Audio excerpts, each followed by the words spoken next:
This episode of our This Week in XR podcast is sponsored by Zapper. Zapper is one of the world's leading XR companies. Over the past 12 years, they've won numerous awards for memorable campaigns. They've democratized AR by making tools and SDKs that anyone can use. And they created ZapBox, the world's most affordable mixed reality headset. Most recently, Zapper worked with Unilever to create an enhanced QR code called Accessible QR, which enables packaged goods to speak to the blind and partially sighted. If you're thinking XR, give the team at Zapper a call or visit zapper.com to see how they can help you on your XR journey. Good morning, everybody. I'm Charlie Fink with Ted Shilowitz and Rody Abovitz. It is Friday, August 23rd, 2024, and it is This Week in XR. Good morning, gentlemen. Good morning, gentlemen. How are you? Good morning.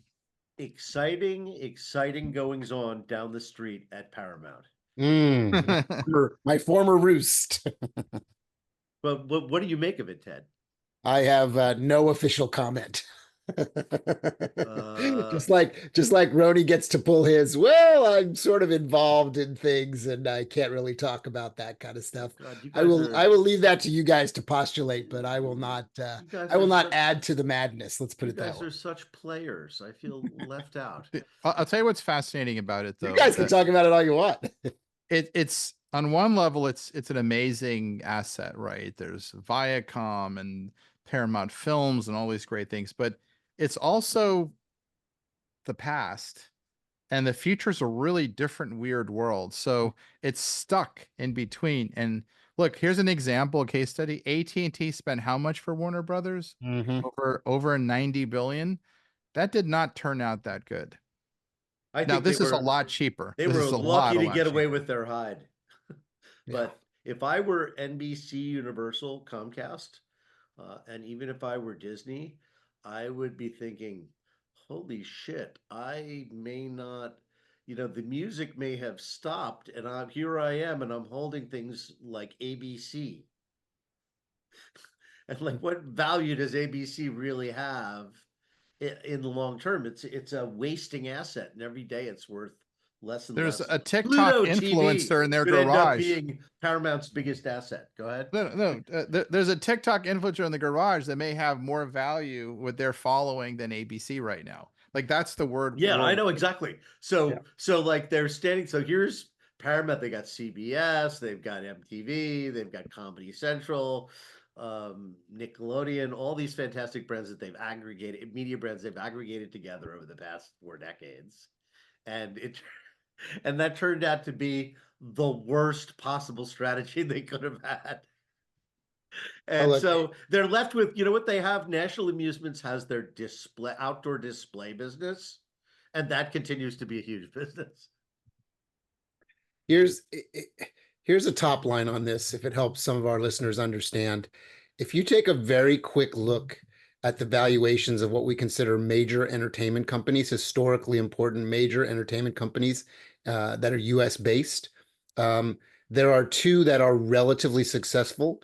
They are not nearly as successful by order of magnitude as giant tech companies now, just in terms of market valuation, market cap. The tech companies are in the trillions. The most successful large entertainment companies are sub $200 billion in their valuation. There are 2 that are very successful. They have theme parks and physical properties that they can cruise lines. Yes. And there are 2, one that I used to work for, that are extraordinarily unsuccessful now, that are laden with debt. And what is the one difference between the 2 that are successful and the 2 that are unsuccessful is the 2 that are successful have physical theme parks. The 2 that are unsuccessful license their properties to other theme parks. End of story. That's it. Like, you can talk about it for hours, but that's how you distill it down to 30 seconds.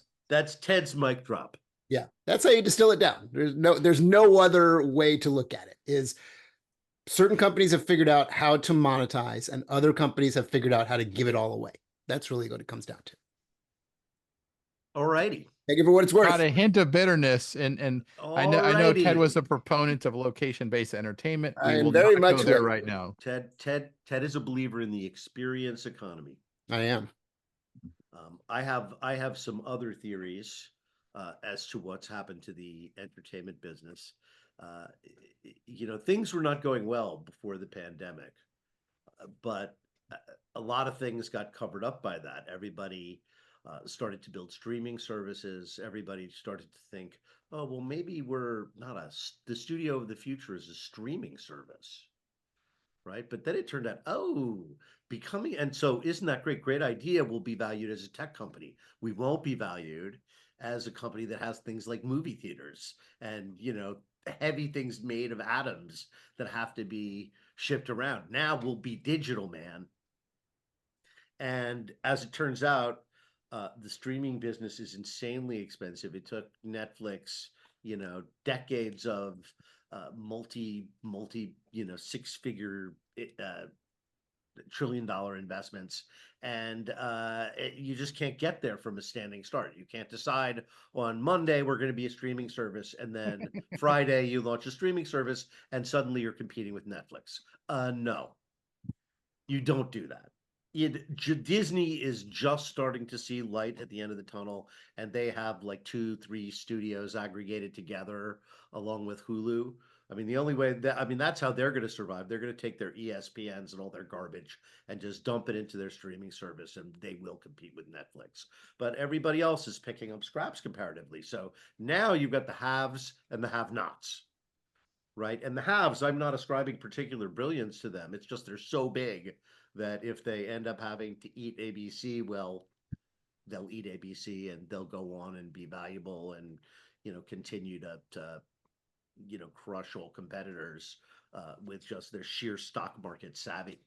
But then you've got NBC, Warner Brothers. Whoa, how much debt does Discovery have? I mean, I think it's like, is it $100 trillion in debt? No, it can't be that big.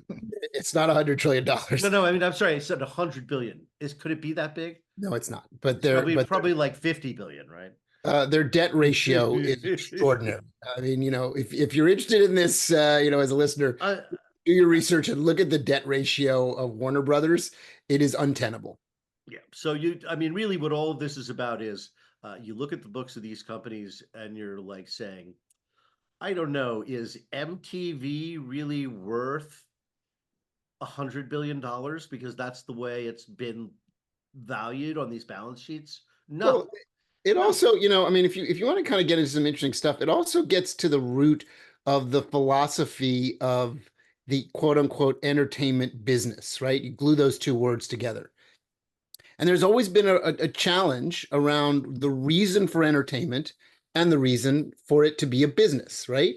And they sometimes can align, but they often work against each other because the idea of entertaining people and creative pursuits, your main goal is not to be a business. Your main goal is to do creative things and bring joy and enchantment into the world, right? So you can argue that the core crux of the reason entertainment businesses are not good businesses is because they were never really designed to be good businesses, right? Oil and gas was designed to be a good business. Unfortunately, healthcare today, with all the intermediaries and middlemen that live in it, is designed at its core to be a really good business for certain parts of that business, right? It has massive profit potential and massive margins. Entertainment doesn't have massive margins, but because of its hit characteristics, because certain things, when they resonate with the population, can generate huge amounts of profit, it becomes this brass ring disease where everybody's chasing the brass ring, right? And I very often talk about entertainment as a whole, and this is modern entertainment, the stuff Roni's talking about with TikTok and YouTube and so forth and so on, as a false democracy, right? Because everybody thinks they can get in on the action. But when you actually look statistically at who makes it a business, there's a teeny little sliver of humans that live on YouTube, that live on TikTok, that live on various platforms that actually make a living at it. And some make an extraordinarily good living at it. That's a teeny little fraction on top of that. The bulk of the population trying to be in entertainment are always chasing something and never really achieve exit velocity, right? Never really become a business success in it. And you could have a counter argument that there are plenty of people that have done really, really well in entertainment. Yes, it is true. But by the order of magnitude of people that have tried versus people that pulled it off, it's a teeny little tiny percentage. So, Guys, I have one word before we shift. Laser discs. okay. All right, we'll leave it at Laserdisc. So a couple It's all of about laser discs, man. That's the future. our guest, by the way, is Ryan Chapman, CEO of Motive IO, one of our AWE friends. Mm. But I wanted to talk about OpenAI inking a deal with Condé Nast, Wired, Vanity Fair, Vogue, The New Yorker, right? They've got the Wall Street Journal, Le Monde, Yeah. Axel Springer, Vox Media, just I mean, the list goes. Reddit, I mean, for God's sakes. Okay, and now the New York Times the New York Times better make a deal with them fast, because they're just going to release an updated model that excludes all the shit that they really can't argue was fair use. Mhm. Stuff behind firewalls, stuff like the New York Times. So by the time the New York Times case gets before a court, it's going to be a moot point. So if the New Yeah. York Times I wants can't some believe these money, guys capitulated so if fast. I if can't if the believe New it. York Times wants some of that copyright money, they got to get in there fast. That's my advice for them, because otherwise they're going to miss out on a $1 billion payday. Well, I would say out of all the people that have been pontificating about this situation, the one that I found most relevant. I don't agree with everything he says, but Scott Galloway has had a lot of really smart commentary around this. You can find his podcast. Just Google Scott Galloway if you don't know who he is. He talked about the previous version of this revolution, where all of the different media outlets and press outlets all tried to kind of hunker down and protect their own, as opposed to collectively going in together to work with the Googles and Yahoos at the time to aggregate, right? So they all basically were on the wrong side of history because they didn't work as a collective against the bigger collective machine that was going to take over their ad model, that was going to basically wreck their revenue pipeline, right? And now he's kind of talking about how history is repeating itself, and now we're starting to see some companies kind of dropping in and getting in line. But if they all kind of got together, all the media companies, and said, we need to own this space, we need to be actually partnering and utilizing this technology for our profit motives, not for their profit motives, they would potentially at least put up a fight. His argument is they're not going to put up a fight this time either, and they're going to be on the losing side of the equation. And They I are agree. no. I see these deals as like lemmings coming off a cliff, thinking they have no choice, they have no idea what they're doing, Yeah, and they're capitulating to people who've basically stolen their IP in the first place. It's right. kind of the beginning of the end for all those But folks. if they all got together and said, you can't have any of it collectively, Correct. we will make a deal with you so that you profit and we profit effectively on our IP and your technology, and we're all going to be okay. Everybody will take a little bit of pain and we're all going to be okay. But because they can't actually connect the dots together, the tech companies continue to get more and more Ted, powerful. let me, whoever is still out there that has not signed a dumb deal like that, don't do that. Hold hands together, the last of the Rebel Alliance. But that's the point. Hold And hands you could together. do your own thing. Here's the thing they probably fail to realize. There's so many open models that are about identical to OpenAI that these guys didn't have to sign that deal. Like, That is I mean, 100% correct. to Mark Zuckerberg's credit, he's cutting the legs off of OpenAI by just open Yes. sourcing everything. He's trying to Yes. destroy them. Yes. And I don't know what his real ambitions are, but like, you don't have to sign a deal with them. All those guys could have taken Mark's open model and built their own thing. Correct. You know what the problem is? They don't know software. They don't know technology. Right. And it's like this bewildering mystery of wizards or something. And they always capitulate to them. It's like, hire some software engineers, people. Charlie, same thing in our business. They didn't understand what was coming in the entertainment business. They didn't understand that technology and IT would literally be the entire entertainment business, and they lost. Entertainment lost, and tech won. They've missed so much. I mean, the failure to understand the movement of the eyeballs away from the screens that they controlled, which has been happening for 10 years. Yeah. is inexcusable when you think about it. Yeah. Because it was so obvious, right? TV viewership is going down. Where are all those hours going? Where is everybody? And what are they looking at? Just on another version of TV that they don't own anymore. Right, exactly. Another version of TV being made by your neighbors. Yes, right, right.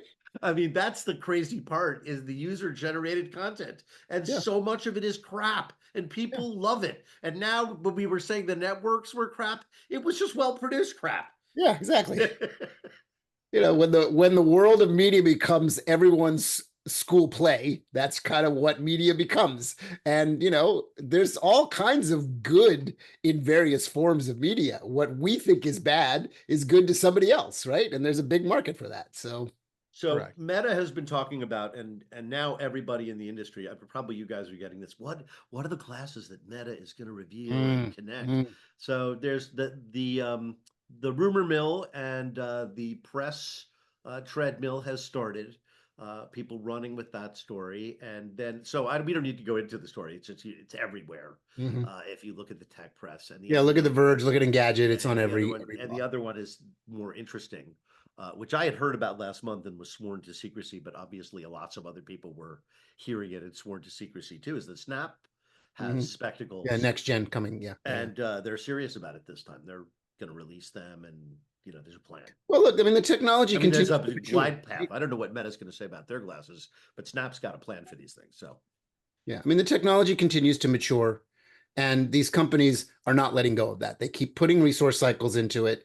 They keep spending time in it. And sooner or later, it'll get right enough that it'll start to move the needle on the other side, right? We're not Can I there throw yet. something out really quick? So Ray-Ban Metas without any visual display is actually getting a lot of adoption. Absolutely. You know why? Because And you the don't need interesting a thing- display. If you Well- integrate, if you put enough sensors on it and you leverage those sensors, you don't need a display. Well, here's the question. I've got a display. But Charlie, here's the question. I think between no display and the absolute awesome best display is a no man's land of basically hell. Right. And I think I'm totally serious. If you go, I'm going to put a 20-degree display in there, 30-degree, those are mistakes. I think you kind of stay at Meta Ray-Bans and then you pop out with your 90-degree 4K, beautiful, full field of view that's just there. But if you do the in-between, the in-between is irritating to people. Now, if Mark drops a 90-degree field of view, 90-degree diagonal field of view, now he's made the right jump. But if you drop the in-between, I think the in-between irritates the crap out of people. They'd rather have nothing or go to the one you need, and your eye basically needs like 90 to 100. That's it. Once you get to 90 or 100, that is the game. And at some point in the next few years, a bunch of companies will get there. Yeah, but even with that thesis, I still hold to the thesis that there is not one ring to rule them all. That just like the way we use computers, and as costs came down and sophistication went up, you chose to have multiple form factors in your modern life. We all use 4 or 5 form factors. Now, given they're all common in the fact that they have a screen with a pixel grid that starts and ends, right? But we all have some sort of desktop type device, laptop-ish type device, tablet type device, smartphone type device, and many people have the 5th one, which is the smartwatch type device, right? They're all the same thing. They just essentially work the form factor to the human need at that time.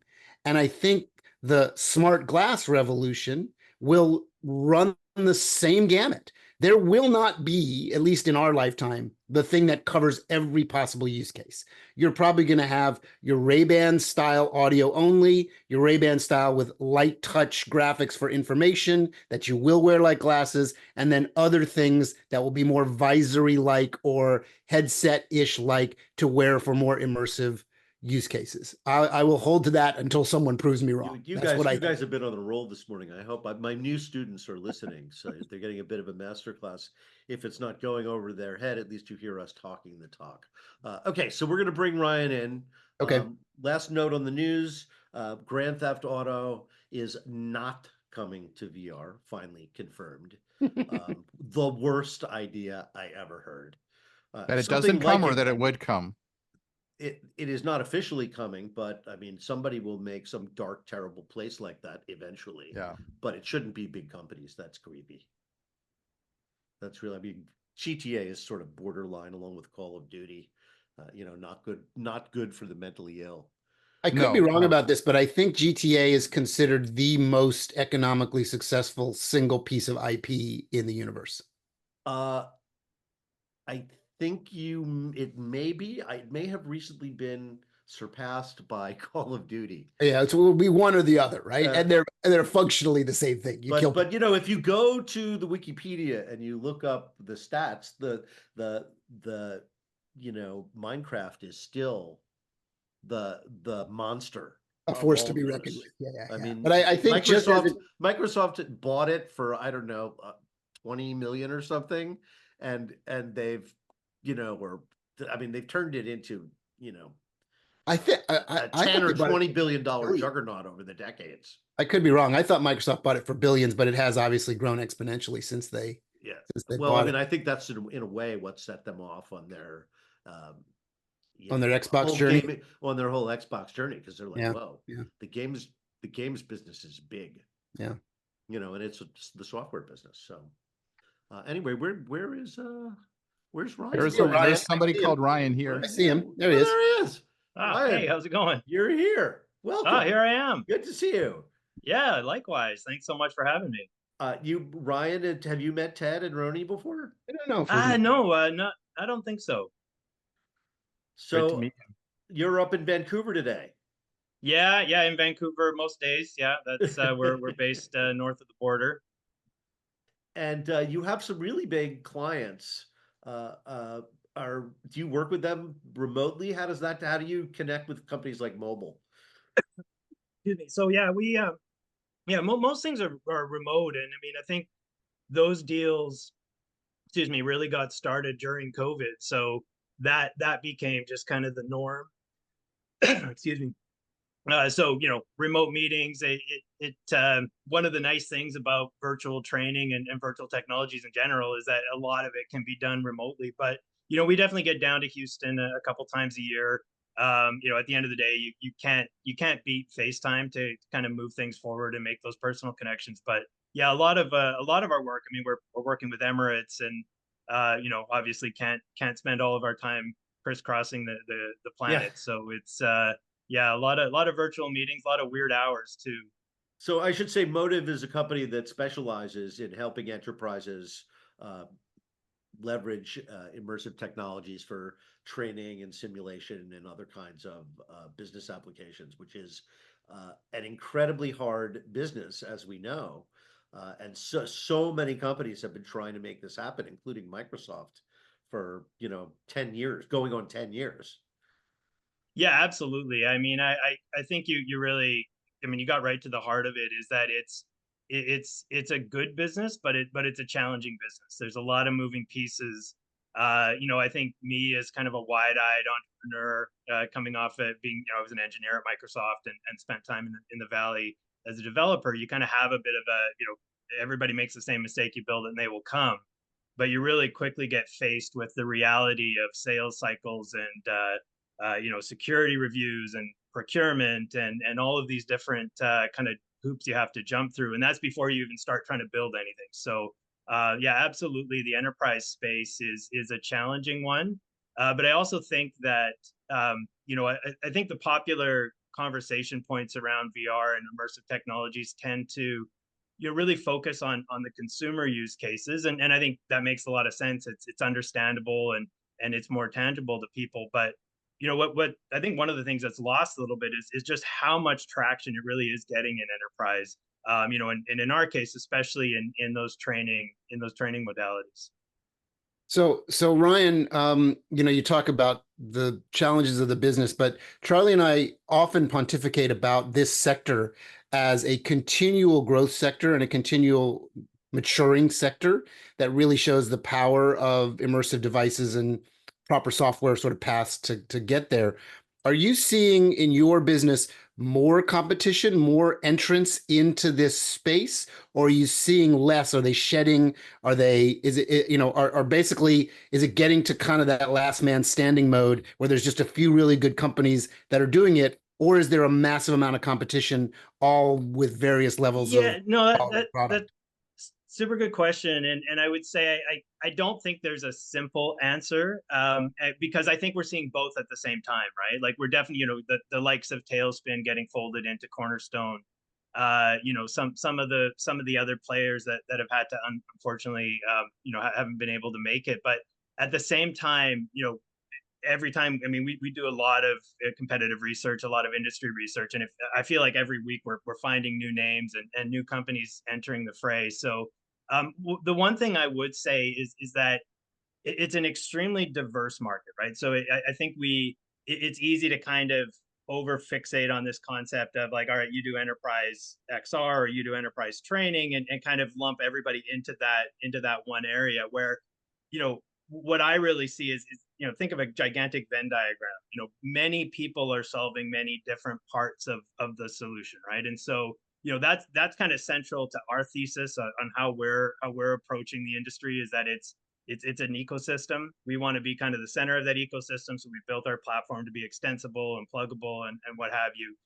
But we're working with companies like InnoActive that I think if you took a step back might look like a competitor, but actually the technologies are very complementary. So we're definitely seeing some of those companies kind of not make it or shedding, and we definitely feel like we're in a good position as kind of one of the main platform providers that's still still standing, still capturing these So, big Fortune 500 contracts. But yeah, I mean it's I think it'd be an oversimplification to say one or the other. We're definitely seeing lots of new entrants, but we also sadly are seeing some of these companies have yeah, failed. that's a very good and complete answer to that question, which we appreciate here on the podcast.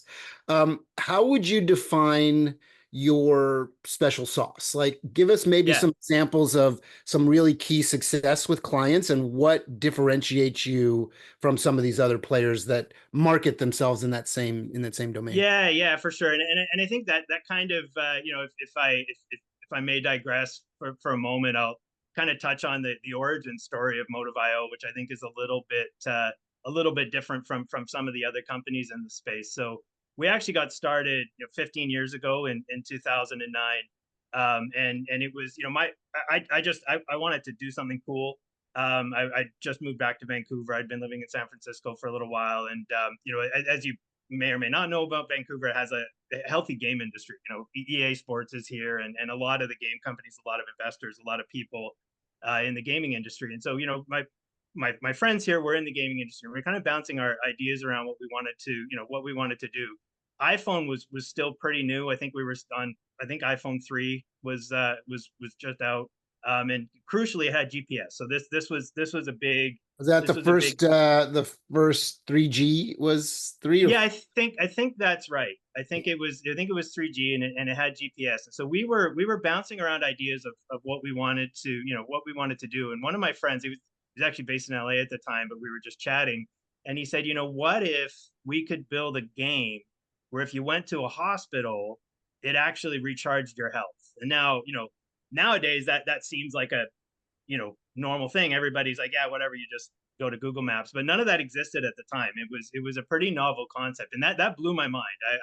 That was a really seminal moment for me. So we kind of started down the path of like, well, what does that turn into as you build out a game? And so over the year, worked on it for a couple of years, developed a game called Code Runner.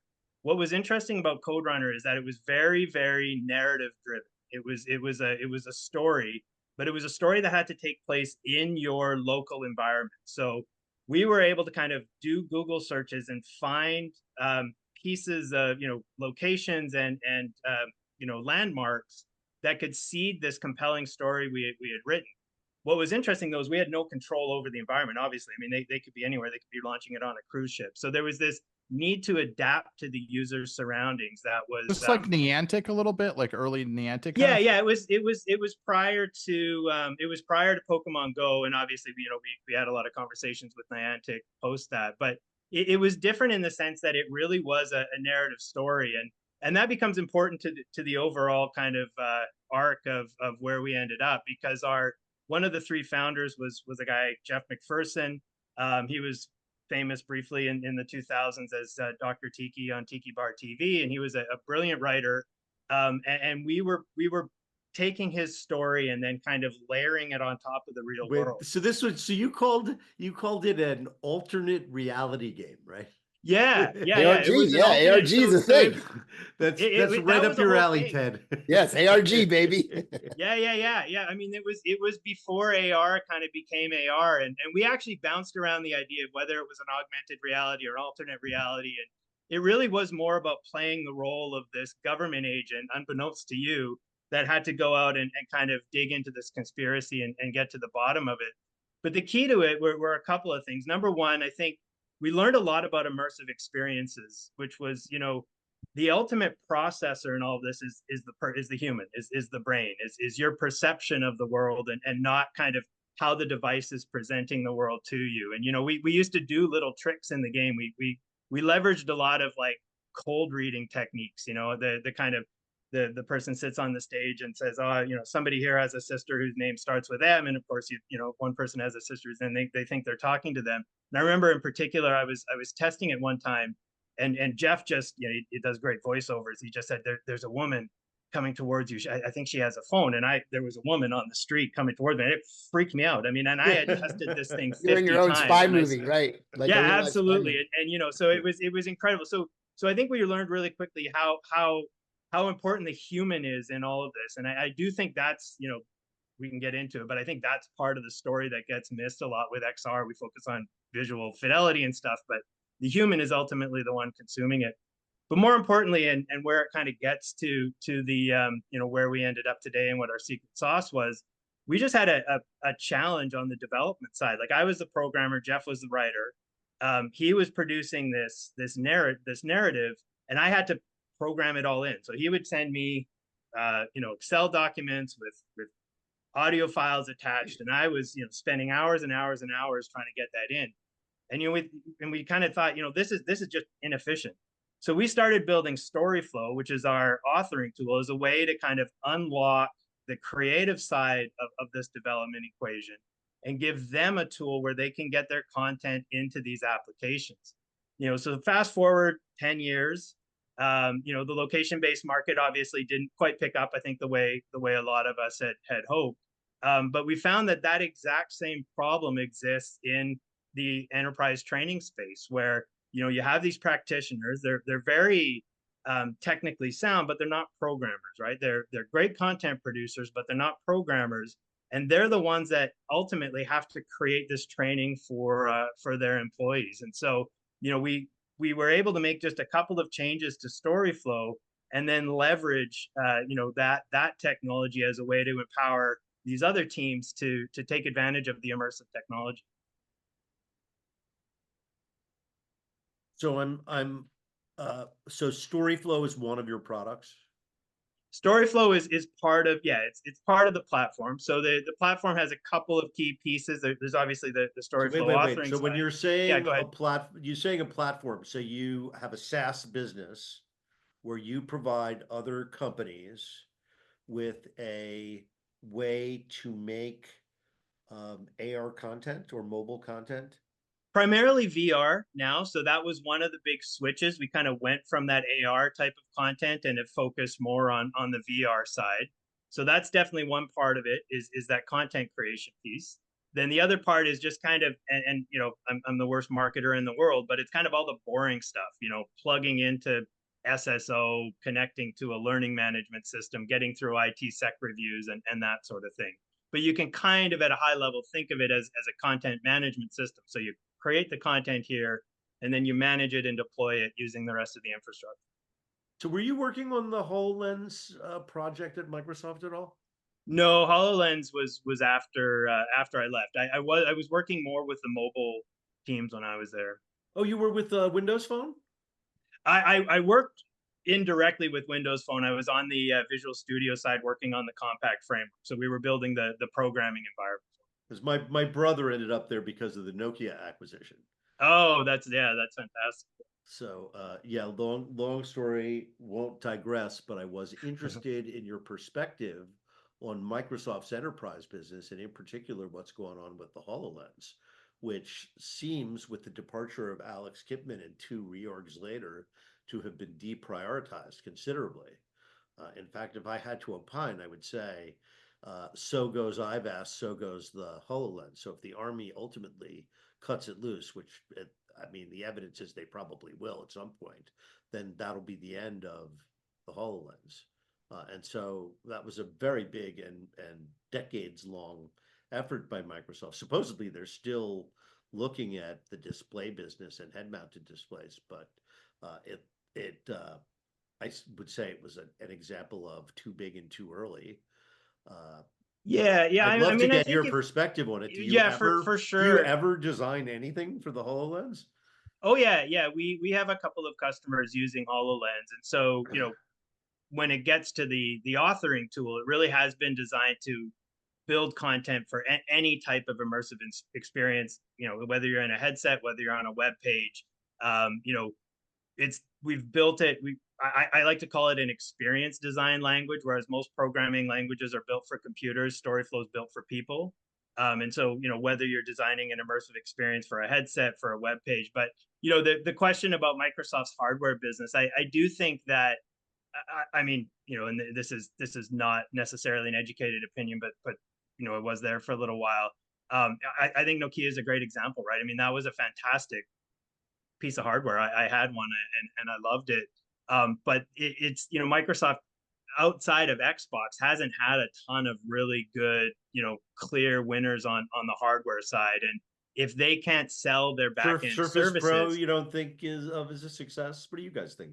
No, Surface that's Pro? true. I mean, yeah, you're right. I mean, they definitely have a handful of good devices, but and again, this was just my perspective there. But if you're not selling the back end services along with the hardware that's getting deployed, the hardware is not gonna is gonna take a back seat. But it'll.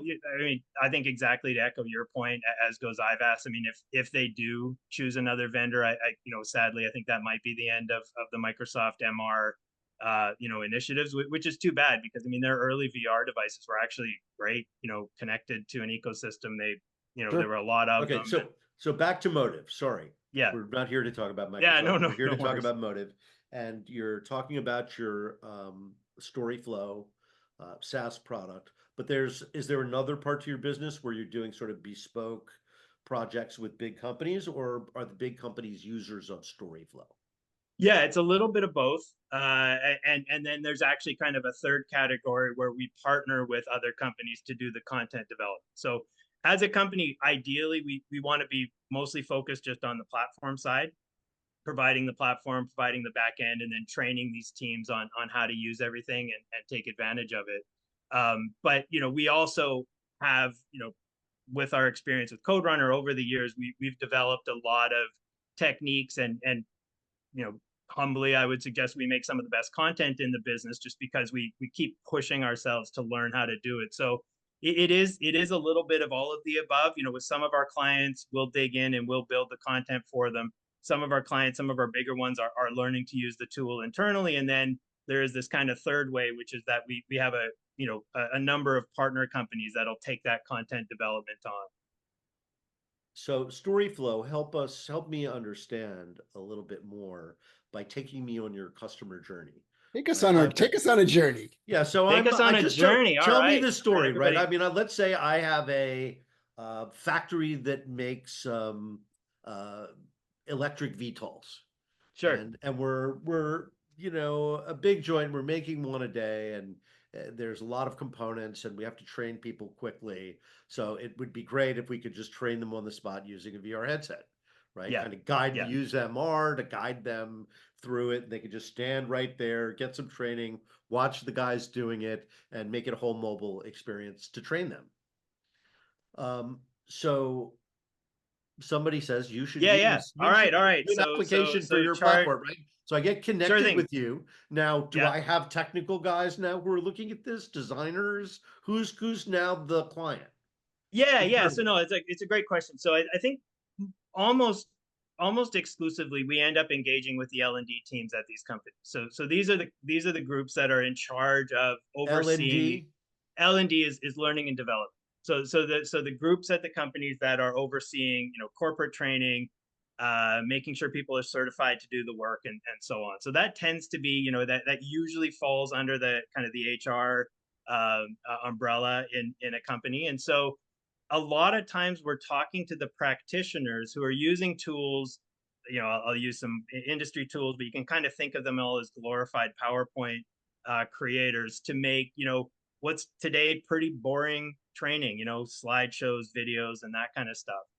And they're looking for ways, they've heard a lot about VR. They've been going to the conferences. They've seen the demos, but they, exactly like, Charlie Fink Inc. over here, you see the potential value, and they see the potential value, and they want to get started. So one of the things I will say, before we even get to StoryFlow, and this is the part that I think kind of gets a little bit missed, until you're, up to your ears in it, is how much has to happen almost before you can even start having the conversation about StoryFlow. You need to be vetted as a vendor. You need to be vetted as your platform has to meet the security requirements and that sort of thing. So, when we talk about these engagements, you have to, it can be easy to kind of downplay all of that, but let's assume we got through all of that. The way that StoryFlow works is a little different than some of the other products in the space, where we really kind of understand the complexity of creating an immersive world. So StoryFlow itself doesn't create the 3D environment. We still use a tool like Unity or Unreal to make the 3D environment, because, as anybody who's kind of gotten in there, that the devil is absolutely in the details there. The little interactions, the haptic feedback, the little bits and pieces of these experiences, making sure the frame rate is appropriate and that kind of stuff. Unity and Unreal do that fantastically well. No need to reinvent the wheel. Let's leverage what works really well. The part that's missing is turning that into an actual learning experience. Building out the sequence of steps that needs to be done, measuring and assessing the employee's performance and what have you. So when we engage with a company like that, we really break the content development into these two different pieces. One of them we call the assembly piece. So this is what happens inside the 3D engine, the Unity or Unreal. That usually needs to be done with somebody who has a fair amount of experience with the engine. You can't fake it. You really do need to know what you're doing in order to make that work well.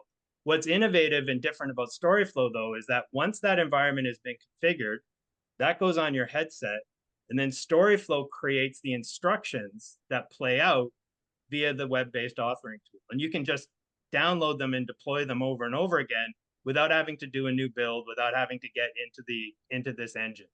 And that's a really crucial piece here, because as much as Unity and some of the plugins to Unity have made steps towards becoming more usable, it's still a programmer tool. I mean, I use it all the time, but I'm also, been in the industry for 30 years doing software development. So you really do need that level of comfort in order to use those engines. So we've tried to split that up so that part is still done by people who have expertise.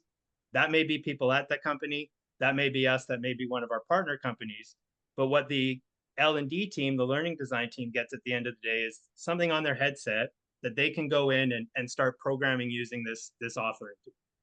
So Ryan, let me ask you a couple of questions as it relates to that, because one of the philosophies that I subscribe to, and I believe Roni and Charlie do as well, because we talk about it a lot, is that when you talk about virtual reality for various enterprise uses and training and, like you said, learning and development, there's a key component of discussing where it's valuable and where it's appropriate. And my kind of key metrics is the learning you're trying to do or the training you're trying to do have an extraordinarily strong spatial component? Is there something that you need to see in a three-dimensional spatial environment that you need to be trained on? Or is it by its nature very two-dimensional, the kind of training you're trying to do? I'm leading you down the road to either answer this question the way I think you will, or maybe not, because I want to hear your answer. How often are you advising clients, big and small, that they're kind of barking up the wrong tree when it comes completely. to VR training? Yeah. That they've got ideas and someone in their business says, why don't you use VR for this? And you look at it and go, there's no real value to use VR for this, versus the opposite, where there's extraordinary value to using. Absolutely. So maybe No, absolutely. And I mean, you know, if you could see my outbox from just last week, we had to advise a client on exactly that point. You know, and it's funny because we do get people, you know, people get excited about the technology, and they, you know, exactly to your point, they don't, you know, they get mesmerized by the potential and then think anything that happens in a headset is better. You know, but and so we'll have people approach us and ask about, you know, how can we use VR to train somebody how to use a, you know, PowerPoint or a piece of software? Well, no, it doesn't. That makes no sense at all.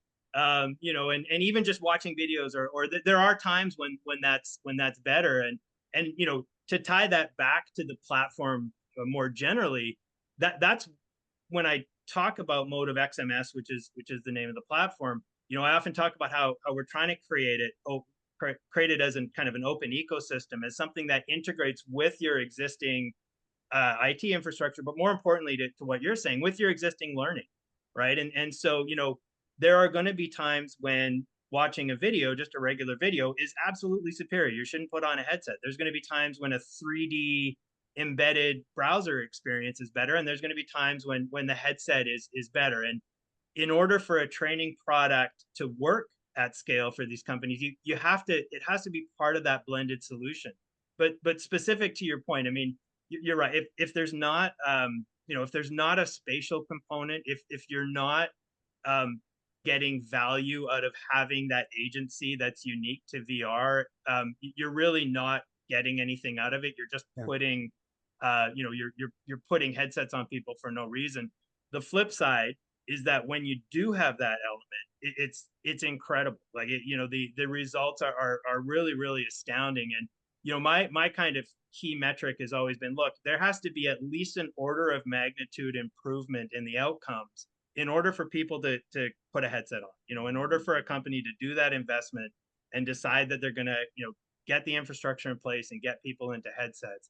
And you know, I always use an example. One of the very first scenarios we ever built was for a major company, but they have a you know, a grocery component, and it was a food safety on a meat slicer. I mean, you just think of the you know, the most random thing, but you know, I built that myself, and I spent hours and hours and hours cleaning that meat slicer.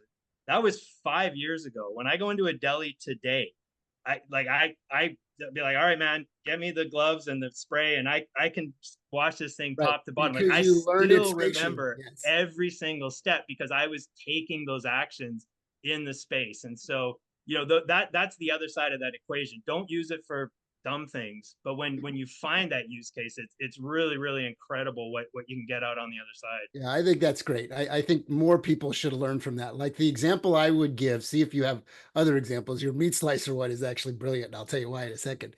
I say, if you needed to learn how to build a car engine or install a toilet into someone's house or stock shelves on a grocery store or build a convenience store that had the most efficient flow, those are really good examples of why you'd want to simulate that environment and put you in a headset.